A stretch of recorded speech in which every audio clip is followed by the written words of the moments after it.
Please,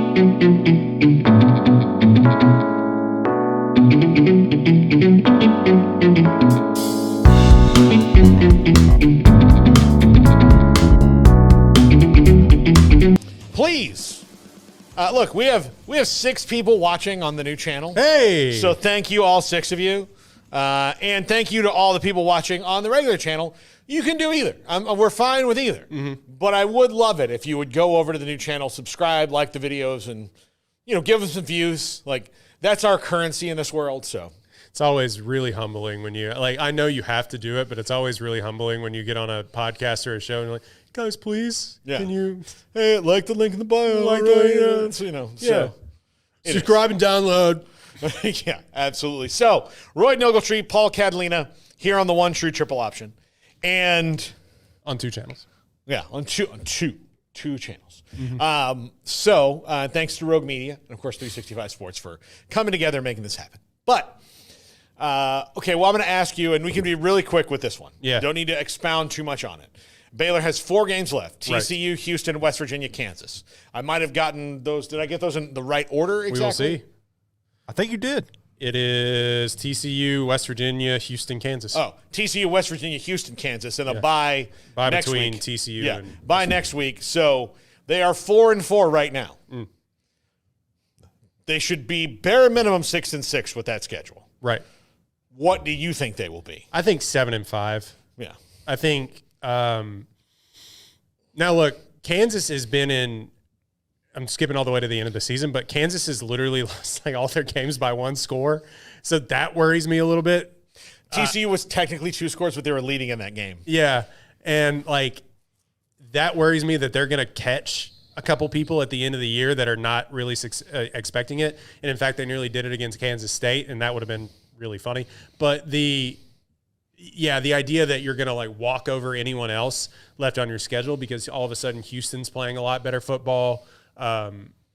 Granted, Utah isn't good. And the West Virginia made a quarterback change because did Garrett Green get hurt? No, I think they just made Nico Marchiol the guy. Yeah. So, I mean, that seemed to have worked for them. I really, the hill to climb over is this next game. I think if they win this next game against TCU, the confidence in that program and in that locker room is going to skyrocket because they haven't, like you said, we talked about it all last segment. What are they what's the record in the past? They've lost 5 in a row? They've lost 5 straight, and I think they've only won once in a decade. Yeah. Yeah, that's crazy. 2019? Yeah, 2019. Yeah, a rivalry. I was at that game, actually. A rivalry that was, by all accounts, the closest that it could possibly be through the 120 years of a rivalry they were playing before the forward pass was invented. It all of a sudden has shifted to where TCU kind of owns you a little bit now, and you have to get some get back. And if you can't do it at home, which we all know about Baylor's struggles at home, but if you can't do it at home against a very beatable TCU team, granted, their offense is incredible. With the 61-58 team in attendance. Yeah. It's going to be so strange. Yeah. And so tense and so, there's, there's a lot of, tight butthole. It's just it is a lot of that and a lot of clinching going on, I imagine, in the stands. And they've lost in such weird ways over the past few times against TCU. Everybody remembers the scramble fire drill when the season that TCU went to the national championship and all of that. I think if you can get over that hill, then there's a real possibility you win 8 games, and all of a sudden things are looking really good for a program that we thought was dead and buried 2 weeks ago. Yeah. And I think realistically it's 7-5. I think you can beat Houston and Kansas. And you're going to struggle probably defensively, even though they're playing better, against a high-powered TCU offense and against West Virginia, where they never win. Yeah. It is a house of horrors for them. I will say, though, that in that stadium, if they hit 4-6, at any point during this, again, if they lose the next 2 for whatever reason, right, then, I'm not betting on them getting to 6 because then I think the confidence is shot. Yeah. But if they keep playing with this confidence, especially if they can find a way to win this week, and I usually make my pick in the Levi sends it out Monday morning. I make my pick almost right away, right? Just get it out. I will probably send it in on Thursday night. Yeah. Because I have to think about this in so many different ways. Okay, moving on. And then we're going to do something at the end of this. It's going to be called Random News, which is NFL stories and then one sad story from the world of entertainment. Oh, good. But you're a movie guy, so you'll appreciate it. Which coaches will be different places next year? Retired, fired, other job. I mean, let's ping pong back and forth. Okay. Mac Brown will be in Cabo San Lucas. Okay. Enjoying his retirement. Kyle Whittingham will be in the cabana right next to him. Oh, really? I think so. I think wow. Kyle Whittingham will be right next to him. They've already put Morgan Scalley as the head coach in waiting. When we talked to Kyle Whittingham, this was not a guy I feel a little bit ripped off because I wanted grizzled Kyle Whittingham and I could see it we got throwing in the towel, Kyle Whittingham. we got what I can see it. I can see me, riding my motorcycle when the wife says, "Hey, let's go on vacation," and me going, "Tomorrow?" He had that vibe about him. He does sound really good. He was very at peace, and not that he's not a chill guy, because I think that he is at his core. Now, you don't see that during his coaching times where he's just like John Wayne out there, but I got the vibe of and here's the thing, and I think that anybody watching this show right now who is retired knows this. The minute you start thinking about retiring, you are already kind of retired, right? The minute you start going, I can see the end. I can see me retiring. I want to do this by this time. When you have a general date in your head, then you already have senioritis. Yeah. It's human nature. From March to May, your senior year of high school, how hard did you study? I don't think I did homework. And here's the other thing. When you think back on it, how much really heavy homework did you have? 0. You know why? The teachers, everyone know. They know. They know, hey, look, this kid's at the finish line. There are certain things we have to do that are serious, but let's take back the serious things because they're not. Very unserious. They're very unserious. Yes. We see it every day. So let's not punish them because it's not like this group of seniors is worse than the last one. No, they're all the same. Yeah. All children. Matt Campbell's going to be at Ohio State. No, I doubt that. No, it's not going to happen. No, I just wanted to throw that out. I'm going to say that Lane Kiffin's going to be somewhere else. Where? Florida. Really? Yeah. So, yeah. Here's my super hypothetical scenario.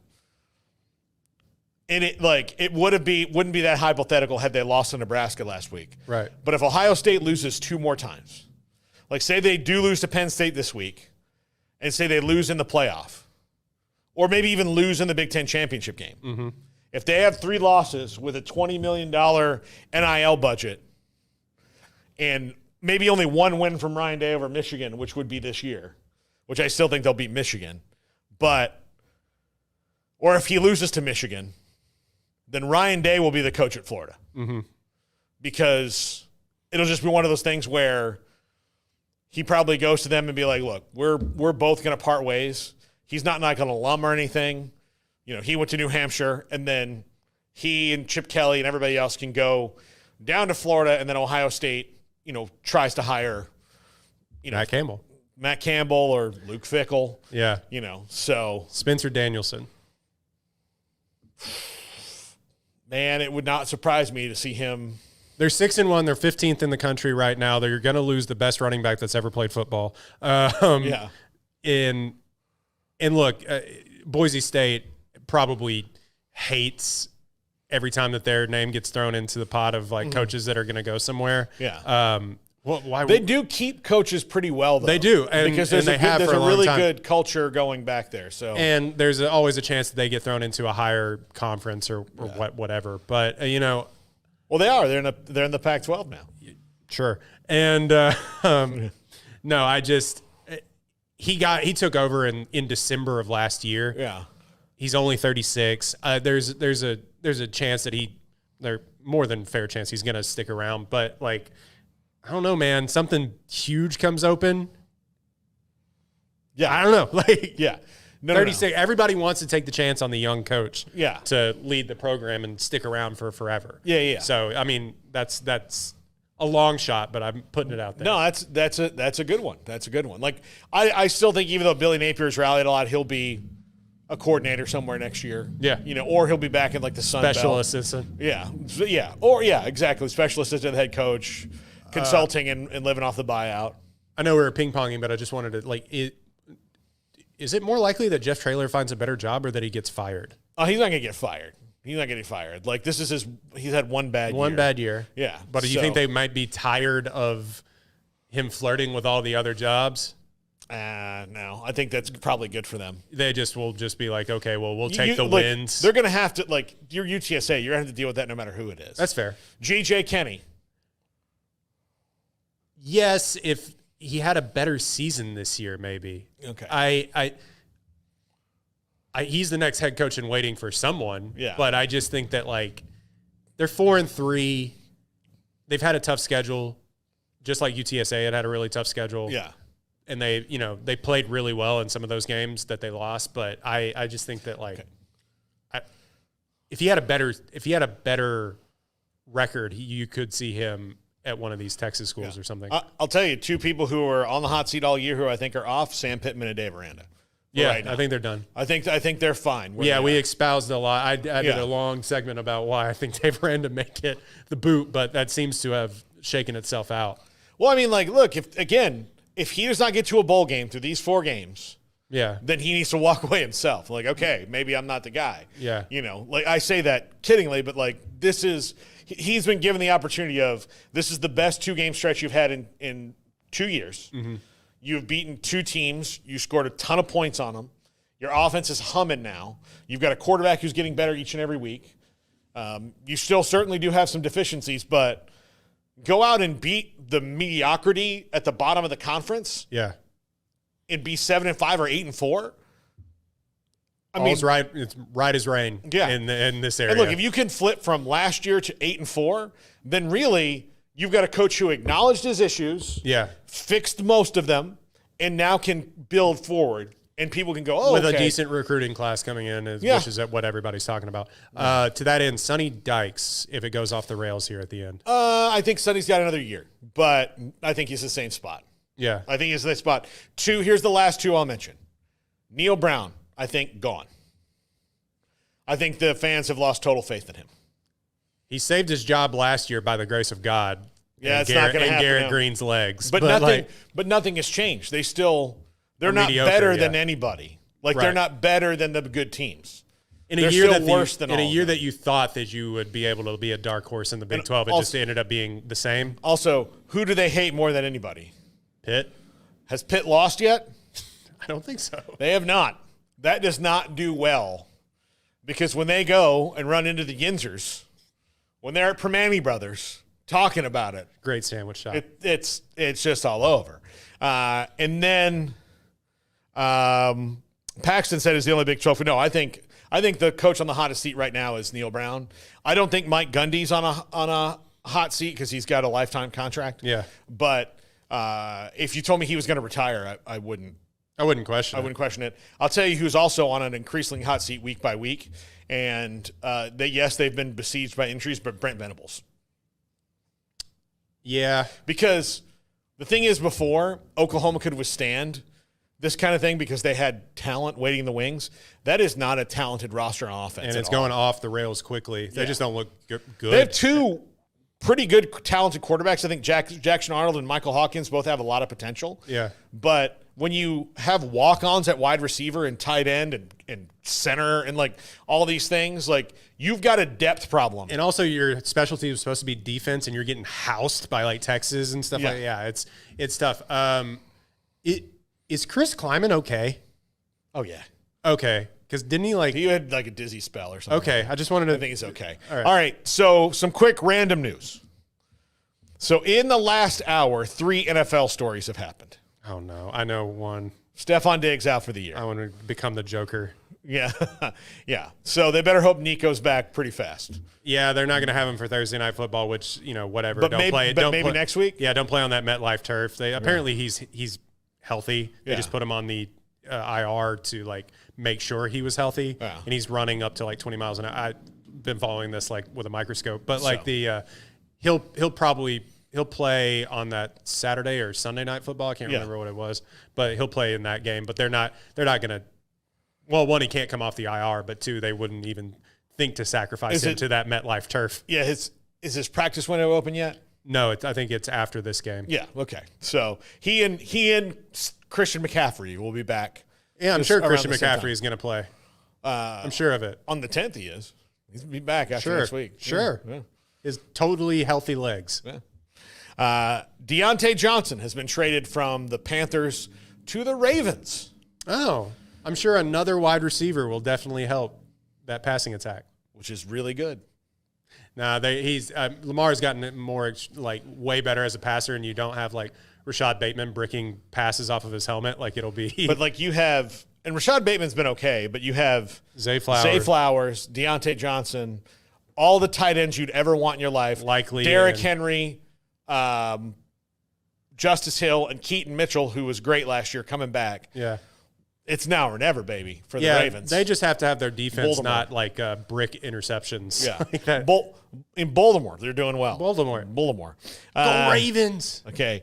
The Colts are going to bench Anthony Richardson, and Joe Flacco is going to be the starter there. Something about Flacco that I was that Stavros, but there's something about Flacco that I like. Yeah, exactly. So, well, one, their offense is just better with Joe Flacco as the quarterback, which is the same thing as the Browns. It's maybe we just need a guy that can complete passes. That'd be great. Yeah. And I'm going to make a prediction for Anthony Richardson. Here's how badly it's gone. The NFL obviously talked him into leaving. I mentioned this yesterday with Garrett. He was the third pick in the draft. He had to go. But he should still be the quarterback at Florida. Yeah. Billy Napier would be living large because Anthony Richardson would be one of the top 3 picks in the draft this year. Florida would be fine, at least record-wise. They would be not firing Billy Napier, and DJ Lagway would be coming in, and you wouldn't have to play. They would have had all these transfer. There'd still be an ATN on their team. All these things would be there if Anthony Richardson hadn't left. And outside of Anthony Richardson being now rich as shit, there is nothing that's worked out for either side in that one. And I'm going to make a prediction. The next Taysom Hill, Anthony Richardson. Yeah, I thought it would be Trey Lance for the Cowboys. He's also Taysom Hill, when he retires, can start a camp for those guys. Yeah. Here's Were you supposed to be a tight end? Come to come to Taysom Hill's quarterback school for folks that want to do other things good and play good too. Yeah, yeah. And some sad news as we end. The great Terry Garr, actress, Young Frankenstein, Tootsie, Mr. Mom. Oh my gosh, so many other things. She passed away today, but she was one of my favorites. She was very, very funny. One of the best comedic actresses. Close Encounters of the Third Kind. Oh yeah, close. Well, that wasn't comedy at all. At least not intentionally. That's a great movie, but there's some. Oh, you mean the abandoned dad storyline didn't do it for you? Yeah, there's some parts in there though that are kind of funny, ironically. This means something. It's a Spielberg movie. Yeah. He knows it. If I told him, some of this stuff is actually kind of funny, he would be like, oh, yeah, no problem. I really only know, because I hadn't ever sat down and watched Tootsie, but I really only know Terry Garr from Young Frankenstein, which was, for the younger people in the chat, if there are any, a truly unbelievable Mel Brooks movie that they just, some of the stuff that they got away with in those movies is incredible. Young Frankenstein is a Mel Brooks, right? Oh, yeah. Oh, yeah. And, I had never watched it. My dad's like, you have to sit down and watch this movie. And I'm like, wait, is that the dad from Everybody Loves Raymond? And, no, I just think that movie is a classic. And it made me laugh harder than I think most movies. A lot of those old Mel Brooks movies have made me laugh harder than any comedy that's come out in decades. But the putting on the Ritz thing is... It's so good. Unbelievable. Okay, I'm going to give you for you. Yeah. I'm going to give you the definitive Terry Garr filmography that you have to go through. Okay. Comedy wise, like, cause I can get it, like we can get into the dramas, but, She's only 76. That's crazy. Yeah. You need to watch Young Frankenstein, Oh God, which is with George Burns, Tootsie, Mr. Mom. Oh yeah, she is in Dumb and Dumber. Who's she in Dumb and Dumber? The she mom? is, the mom. Yeah. Swanson. Michael. No. I'm gonna give you a fifth one. She's in a lot of movies. Oh gosh. After Hours. The Absent-Minded Waiter. No, that's not the one I was thinking of. Oh God. After Hours. Yeah, After Hours. Yeah, After Hours. See that one, and then you'll know.